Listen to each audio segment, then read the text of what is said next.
ओम शांति। 23 जनवरी 2025 बाबा के महावाक्य। मीठे बच्चे, मुख्य 2 बातें सबको समझानी हैं। एक तो बाप को याद करो, दूसरा 84 के चक्कर को जानो, फिर सब प्रश्न समाप्त हो जाएंगे। प्रश्न: बाप की महिमा में कौन से शब्द आते हैं जो श्री कृष्ण की महिमा में नहीं? उत्तर: वृक्षपति एक बाप है, श्री कृष्ण को वृक्षपति नहीं कहेंगे। पिताओं का पिता व पतियों का पति एक निराकार को कहा जाता, श्री कृष्ण को नहीं। दोनों की महिमा अलग अलग स्पष्ट करो। दूसरा प्रश्न: तुम बच्चे गांव गांव में कौन सा ढिंडोरा पिटवा दो? उत्तर: गांव गांव में ढिंडोरा पिटवा दो कि मनुष्य से देवता, नरकवासी से स्वर्गवासी कैसे बन सकते हो। आकर समझो, स्थापना विनाश कैसे होता है, आकर समझो। गीत: तुम ही हो माता, पिता तुम ही हो। ओम शांति। इस गीत के पिछाड़ी की जो लाइन आती है, तुम ही नैया तुम ही खिवैया, यह रॉन्ग है। जैसे आपे ही पूज्य आपे ही पुजारी कहते हैं, यह भी वैसे हो जाता है। ज्ञान की चमक वाले जो होंगे वह झट गीत को बंद कर देंगे, क्योंकि बाप की इंसल्ट हो जाती है। अभी तुम बच्चों को तो नॉलेज मिली है, दूसरे मनुष्यों को यह नॉलेज होती नहीं है। तुमको भी अभी ही मिलती है, फिर कभी होती ही नहीं। गीता के भगवान की नॉलेज पुरुषोत्तम बनने की मिलती है, इतना समझते हैं। परंतु कब मिलती है, कैसे मिलती है, यह भूल गए हैं। गीता है ही धर्म स्थापना का शास्त्र, और कोई शास्त्र धर्म स्थापन अर्थ नहीं होते हैं। शास्त्र अक्षर भी भारत में ही काम आता है। सर्व शास्त्रमयी शिरोमणि है ही गीता, बाकी वह सब धर्म तो हैं पीछे आने वाले, उनको शिरोमणि नहीं कहेंगे। बच्चे जानते हैं वृक्षपति एक ही बाप है, वह हमारा बाप है, पति भी है तो सबका पिता भी है। उनको पतियों का पति, पिताओं का पिता कहा जाता है। यह महिमा एक निराकार की गाई जाती है, श्री कृष्ण की, और निराकार बाप के महिमा की भेंट की जाती है। श्री कृष्ण तो है ही नई दुनिया का प्रिंस, वह फिर पुरानी दुनिया में संगम युग पर राजयोग कैसे सिखलाएंगे। अब बच्चे समझते हैं हमको भगवान पढ़ा रहे हैं। तुम पढ़कर यह देवी देवता बनते हो, पीछे फिर यह ज्ञान चलता नहीं, प्रायलोप हो जाता है। बाकी आटे में लोन यानी चित्र जाकर बचते हैं। वास्तव में कोई का चित्र यथार्थ तो है नहीं। पहले पहले बाप का परिचय मिल जाएगा तो तुम कहेंगे यह तो भगवान समझाते हैं, वह तो स्वतः ही बताएंगे। तुम प्रश्न क्या पूछेंगे? पहले बाप को तो जानो। बाप आत्माओं को कहते हैं मुझे याद करो, बस 2 बातें याद कर लो। बाप कहते हैं मुझे याद करो और 84 के चक्कर को याद करो। बस यह 2 मुख्य बातें ही समझानी है। बाप कहते हैं तुम अपने जन्मों को नहीं जानते हो। ब्राह्मण बच्चों को ही कहते हैं और तो कोई समझ भी ना सके। प्रदर्शनी में देखो कितनी भीड़ लग जाती है। समझते हैं इतने मनुष्य जाते हैं तो जरूर कुछ देखने की चीज है। घुस पड़ते हैं। एक एक को बैठ समझाएं तो भी मुख थक जाए। तब क्या करना चाहिए?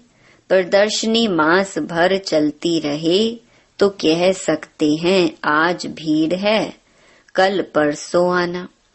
सो भी जिसको पढ़ाई की चाहना है अथवा मनुष्य से देवता बनना चाहते हैं उनको समझाना है। एक ही यह लक्ष्मी नारायण का चित्र अथवा बैज दिखलाना चाहिए। बाप द्वारा यह विष्णुपुरी का मालिक बन सकते हो। अभी भीड़ है, सेंटर पर आना।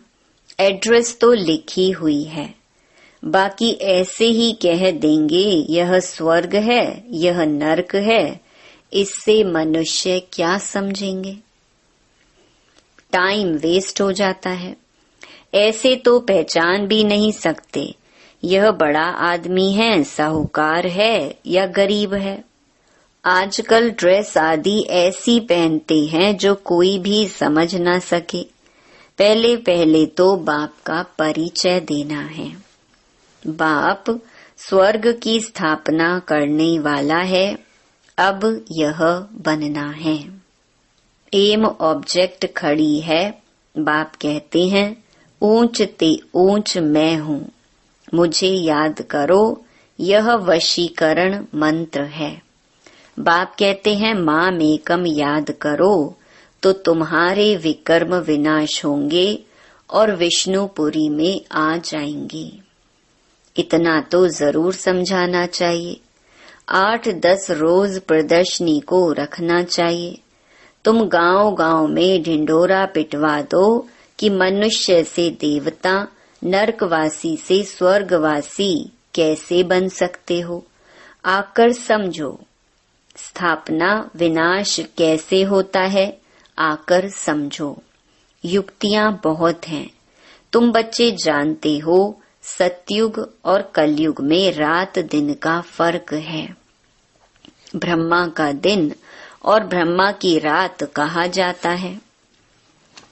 ब्रह्मा का दिन सो विष्णु का, विष्णु का सो ब्रह्मा का। बात एक ही है। ब्रह्मा के भी 84 जन्म, विष्णु के भी 84 जन्म। सिर्फ इस लीप जन्म का फर्क पड़ जाता है। यह बातें बुद्धि में बिठानी होती हैं। धारणा नहीं होगी तो किसको समझा कैसे सकेंगे। सिर्फ लक्ष्मी नारायण के चित्र के आगे ही यह पॉइंट्स सुनाओ। बाप द्वारा यह पद पाना है। नरक का विनाश सामने खड़ा है। वो लोग तो अपनी मानव मत ही सुनाएंगे। यहाँ तो है ईश्वरीय मत, जो हम आत्माओं को ईश्वर से मिली है। निराकार आत्माओं को निराकार परमात्मा की मत मिलती है। बाकी सब है मानव मत। रात दिन का फर्क है ना। सन्यासी, उदासी आदि कोई भी तो दे न सके। ईश्वरीय मत एक ही बार मिलती है। जब ईश्वर आते हैं तो उनकी मत से हम यह बनते हैं। वह आते ही हैं देवी देवता धर्म की स्थापना करने। यह भी पॉइंट्स धारण करनी चाहिए जो समय पर काम आए। मुख्य बात थोड़े में ही समझाई तो भी काफी है। एक लक्ष्मी नारायण के चित्र पर समझाना भी काफी है। यह है एम ऑब्जेक्ट का चित्र। भगवान ने यह नई दुनिया रची है। भगवान ने ही पुरुषोत्तम संगम युग पर इन्हों को पढ़ाया था। इस पुरुषोत्तम युग का किसको पता नहीं है। तो बच्चों को यह सब बातें सुनकर कितना खुश होना चाहिए। सुनकर फिर सुनाने में और ही खुशी होती है। सर्विस करने वालों को ही ब्राह्मण कहेंगे। तुम्हारे कच्छ माना बगल में सच्ची गीता है। ब्राह्मणों में भी नंबरवार होते हैं ना। कोई ब्राह्मण तो बहुत नामी ग्रामी होते हैं, बहुत कमाई करते हैं। कोई को तो खाने के लिए भी मुश्किल मिलेगा। कोई ब्राह्मण तो लखपति होते हैं। बड़ी खुशी से नशे से कहते हैं हम ब्राह्मण कुल के हैं। सच्चे सच्चे ब्राह्मण कुल का तो पता ही नहीं है। ब्राह्मण उत्तम माने जाते हैं तब तो ब्राह्मणों को खिलाते हैं। देवता, क्षत्रिय व वैश्य व शूद्र धर्म वालों को कभी खिलाएंगे नहीं, ब्राह्मणों को ही खिलाते हैं। इसीलिए बाबा कहते हैं तुम ब्राह्मणों को अच्छी रीति समझाओ। ब्राह्मणों का भी संगठन होता है, उसकी जांच कर चले जाना चाहिए। ब्राह्मण तो प्रजापिता ब्रह्मा की संतान होने चाहिए। हम उनकी संतान हैं।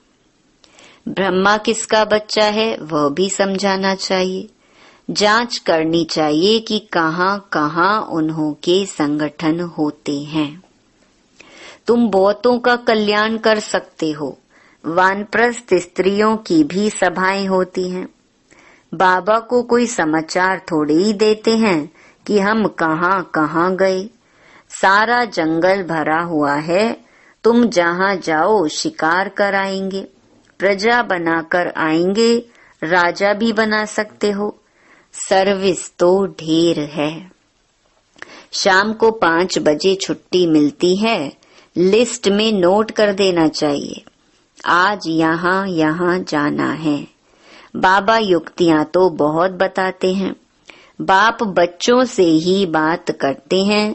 यह पक्का निश्चय चाहिए कि मैं आत्मा हूँ। बाबा परम आत्मा हमको सुनाते हैं।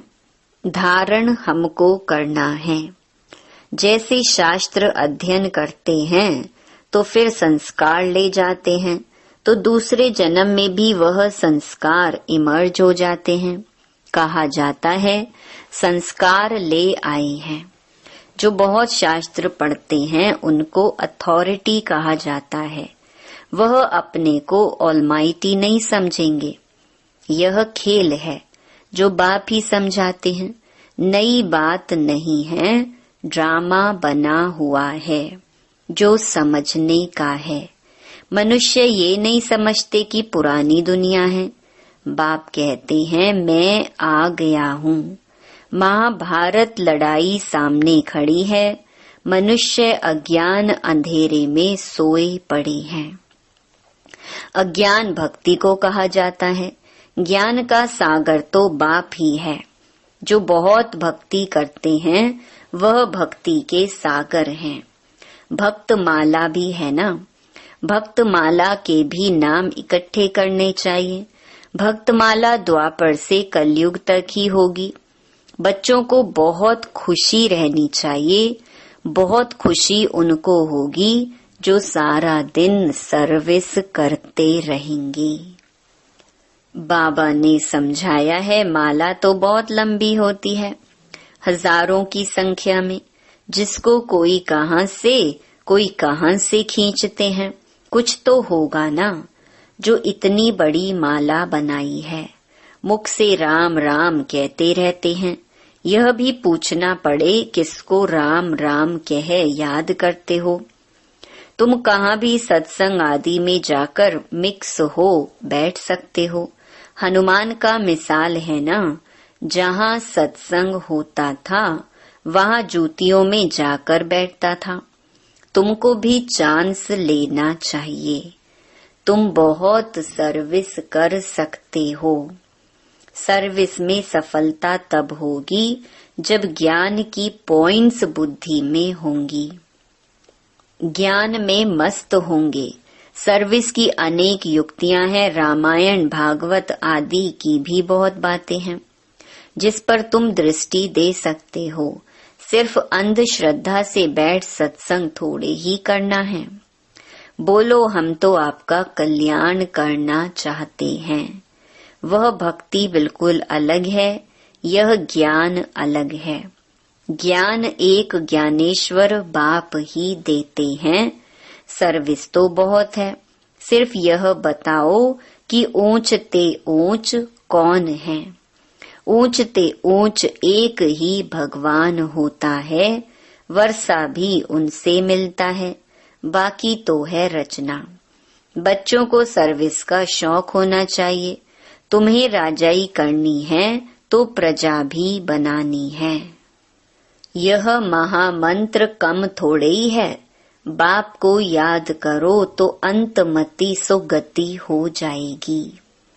अच्छा, मीठे मीठे सिकिलधे बच्चों प्रति माता पिता बाप दादा का याद प्यार और गुड मॉर्निंग। रूहानी बाप की रूहानी बच्चों को नमस्ते। धारणा के लिए मुख्य सार। पहला, बाप ने जो वशीकरण मंत्र दिया है वह सबको याद दिलाना है। सर्विस की भिन्न भिन्न युक्तियां रचनी है। भीड़ में अपना समय बर्बाद नहीं करना है। दूसरा, ज्ञान की पॉइंट्स बुद्धि में रख ज्ञान में मस्त रहना है।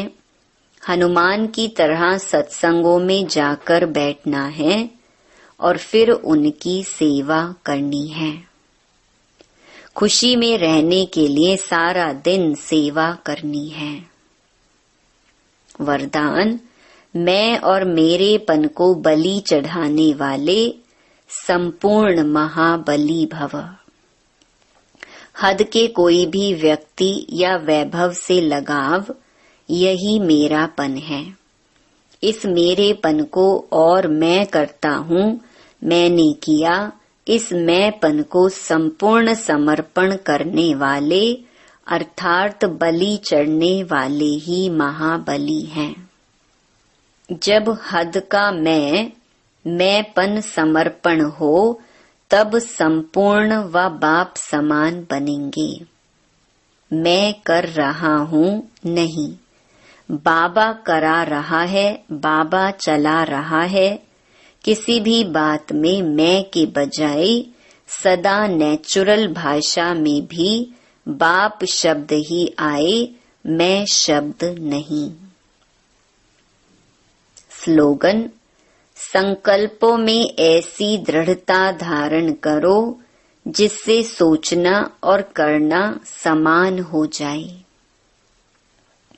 अपनी शक्तिशाली मनसा द्वारा सकाश देने की सेवा करो। समय प्रमाण अब मनसा और वाचा की इकट्ठी सेवा करो। लेकिन वाचा सेवा सहज है, मनसा में अटेंशन देने की बात है। इसीलिए सर्व आत्माओं के प्रति मनसा में शुभ भावना, शुभ कामना के संकल्प हों। बोल में मधुरता, संतुष्टता, सरलता की नवीनता हो तो सहज सफलता मिलती रहेगी। ओम शांति।